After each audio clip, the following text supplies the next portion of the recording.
प्रधानमंत्री जी, नमस्कार। मेरा नाम मन्नत बाजवा है। मैं saint Joseph senior secondary school की छात्रा हूँ।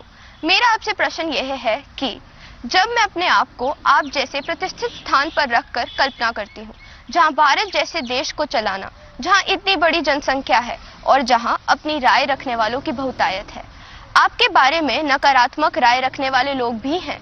क्या वह आपको प्रभावित करते हैं? यदि हाँ करते हैं, तो आप आत्मसंदेह की भावना से कैसे उभरते हैं? मैं इसमें आपसे मार्गदर्शन चाहती हूँ। धन्यवाद श्रीमान। Thank you, Mannat. Honorable Prime Minister, sir. Astami Sen resides in South Sikkim, an area famous for its tea gardens, breathtaking beauty, and tranquil, undisturbed, snow-clad Himalayas. She also requests your directions on identical matter that needs to be addressed. Astami, please ask your question. माननीय प्रधानमंत्री जी, नमस्कार। मेरा नाम अष्टमी सेन है। मैं कक्षा 11वीं की छात्रा डीएवी पब्लिक स्कूल रंगित नगर दक्षिण सिक्किम से हूँ। मेरा प्रश्न आपसे ये है कि जब विपक्ष और मीडिया आपकी आलोचना करते हैं तो आप कैसे इनका सामना करते हैं, जबकि मैं अपने अभिभावकों की शिकायतों एवं निराशाजनक बातों का सामना नहीं कर पाती हूँ। कृपया मेरा मार्गदर्शन कीजिए। धन्यवाद श्री। थैंक यू अष्टमी। माननीय प्रधानमंत्री जी, राष्ट्रपिता महात्मा गांधी, सरदार पटेल और स्वामी दयानंद सरस्वती जैसे महापुरुषों की जन्मभूमि गुजरात की कुमकुम प्रताप भाई सोलंकी आभासी माध्यम से जुड़ रही हैं और इसी तरह की दुविधा में हैं। कुमकुम आपसे मार्गदर्शन चाहती है। कुमकुम, कृपया अपना प्रश्न पूछिए। माननीय प्रधानमंत्री महोदय, मेरा नाम सोलंकी कुमकुम है। मैं कक्षा 12वीं श्री हडाराबाल हाई स्कूल जिला अहमदाबाद गुजरात की छात्रा हूँ। मेरा प्रश्न यह है कि आप इतने बड़े प्रजातांत्रिक देश के प्रधानमंत्री हैं, जिन्हें कितनी सारी चुनौतियों का सामना करना पड़ता है। आप इन चुनौतियों से कैसे लड़ते हैं? कृपया करके मुझे मार्गदर्शन दीजिए। धन्यवाद। Thank you Kumkum. Honourable prime minister sir, Akash Jarira lives in the Silicon Valley of India, Bengaluru, known for being a perfect gateway to a plethora of activities, both traditional and modern. Through his question, he seeks your advice on a somewhat similar matter that has been concerning him for a while. Akash, please ask your question. नमस्ते मोदी जी, मैं आकाश दरीरा 12वीं कक्षा Whitefield global school Bangalore से। मेरा आपसे यह प्रश्न है कि मेरी नानी जी कविता ए माखीजा मुझे हमेशा सलाह देती है आपसे सीखने के लिए कि आप कैसे विपक्ष के लगाए हुए हर आरोप, हर आलोचना को टॉनिक और अवसर के रूप में देखते हैं। आप ऐसे कैसे करते हैं मोदी जी? कृपया हम युवाओं को भी प्रेरणा दें ताकि हम जीवन के हर परीक्षा में सफल हो। धन्यवाद। थैंक यू आकाश। माननीय प्रधानमंत्री जी, आपका जीवन करोड़ों युवाओं का प्रेरक रहा है।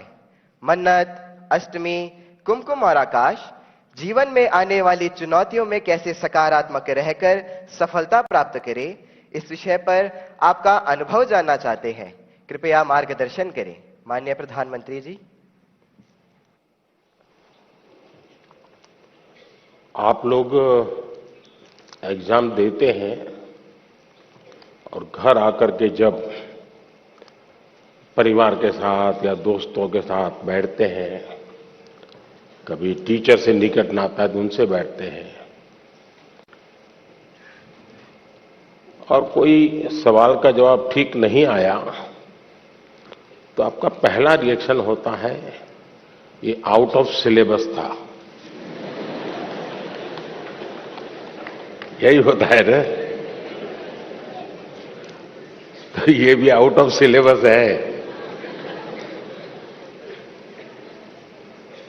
लेकिन मैं अंदाज कर सकता हूं कि आप क्या कहना चाहते हैं। अगर आपने मुझे न जोड़ा होता तो शायद आप अपनी बात को और ढंग से कहना चाहते होंगे, लेकिन शायद आपको मालूम है कि आपके परिवार वाले भी सुन रहे हैं, तो ऐसा खुल करके बोलने में खतरा है। इसलिए बड़ी चतुराई से आपने मुझे अंदर लपेट लिया है। देखिए, जहां तक मेरा सवाल है, मेरा एक कन्विक्शन है और मेरे लिए ये आर्टिकल ऑफ फेथ है। मैं सिद्धांततः मानता हूं कि समृद्ध लोकतंत्र के लिए आलोचना एक शुद्धि यज्ञ है।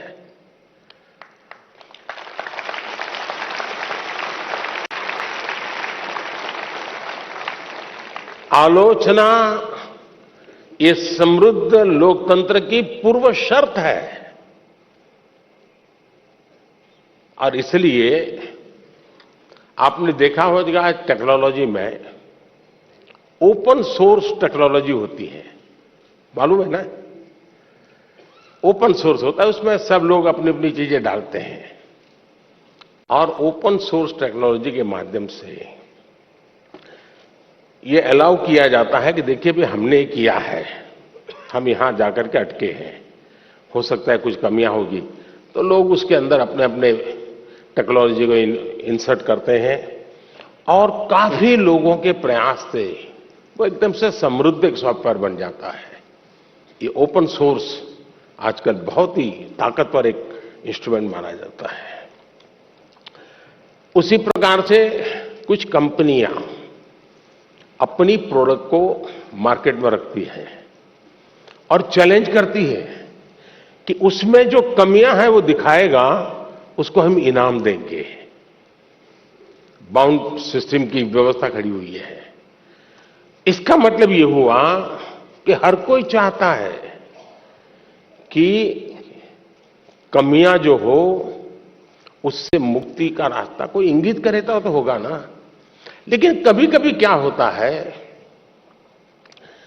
आलोचना करने वाला कौन है उस पर सारा मामला सेट हो जाता है।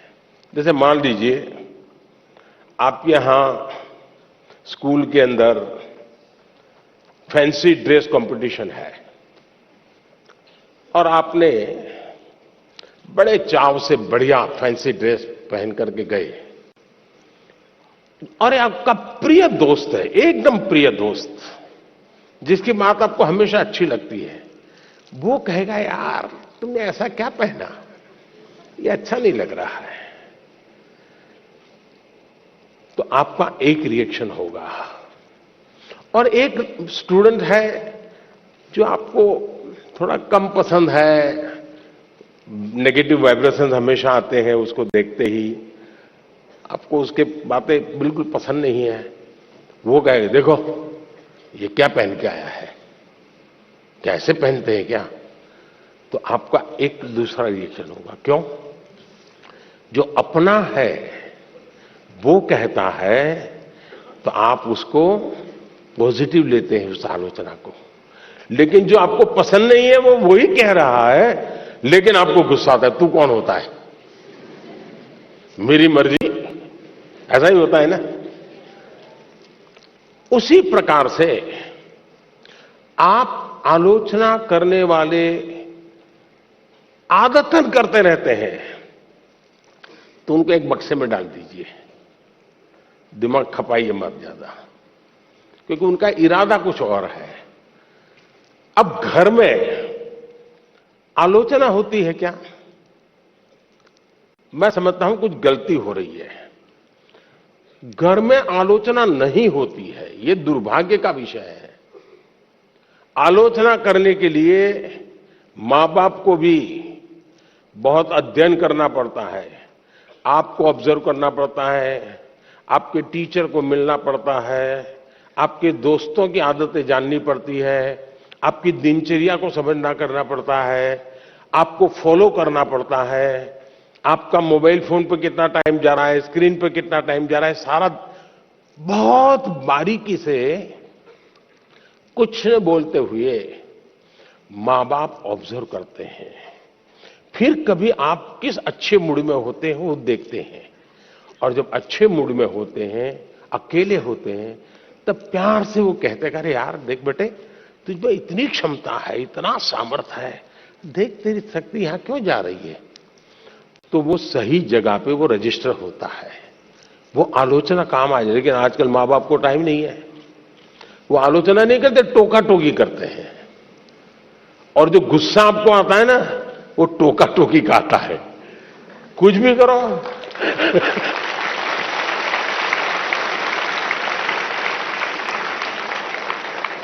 खाने पे बैठे हैं कुछ भी कहेंगे, ये खाया तो भी कहेंगे, नहीं खाया तो भी कहेंगे। यही होता है ना। देखिए अब आपके माता पिताजी आपको पकड़ेंगे घर जाके क्या है। टोका टोकी जो है वो आलोचना नहीं है। अब मां बाप से मैं आग्रह करूंगा कि कृपा करके आप अपने बच्चों की भलाई के लिए ये टोका टोकी के चक्कर से बाहर निकलिए।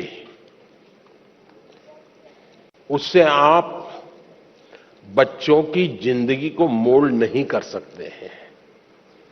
ऊपर से इतना मन से कुछ उस दिन अच्छे मूड में है, कुछ अच्छा करने के मूड में है, और आपने सुबह ही कुछ कह दिया, देख दूध ठंडा हो गया, तू दूध पीता नहीं है, शुरू कर दिया तू तो ऐसा ही है, फलाना देख कैसा करता है, तुरंत सुबह अपनी मां कहती है ऐसे दूध पी लेता है, फिर उसका दिमाग फटकता है, वो दिन भर का उसका काम है, बर्बाद हो जाता है। और इसलिए अब आप देखिए, हम लोग पार्लियामेंट में, कभी आप लोग पार्लियामेंट का डिबेट देखते होंगे, पार्लियामेंट का जो टीवी है, कुछ लोग बहुत ही अच्छी तैयारी करके आते हैं पार्लियामेंट में अपनी स्पीच देने के लिए, लेकिन स्वभाव से जो सामने विपक्ष के लोग होते हैं ना, वो आपकी साइकोलॉजी जानते हैं, तो कुछ में ऐसे ही कोई टिप्पणी कर देते बैठे बैठे, और उसको मालूम है कि टिप्पणी ऐसी है कि वो रिएक्ट करेगा ही करेगा। तो हमारा एमपी होता है, उसको लगता है अब इंपॉर्टेंट इसकी टिप्पणी है, इसलिए जो तैयारी करके आया है वो छूट जाती है और वो उसी की टिप्पणी को जवाब देता रहता है।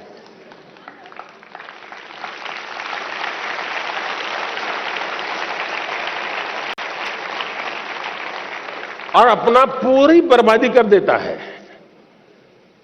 और अगर टिप्पणी है हंसी मजाक में, बॉल खेल लिया, छुट्टी कर दी, दूसरी सेकंड में अपने विषय पे चला जाता है, तो उसको फोकस एक्टिविटी का परिणाम मिलता है।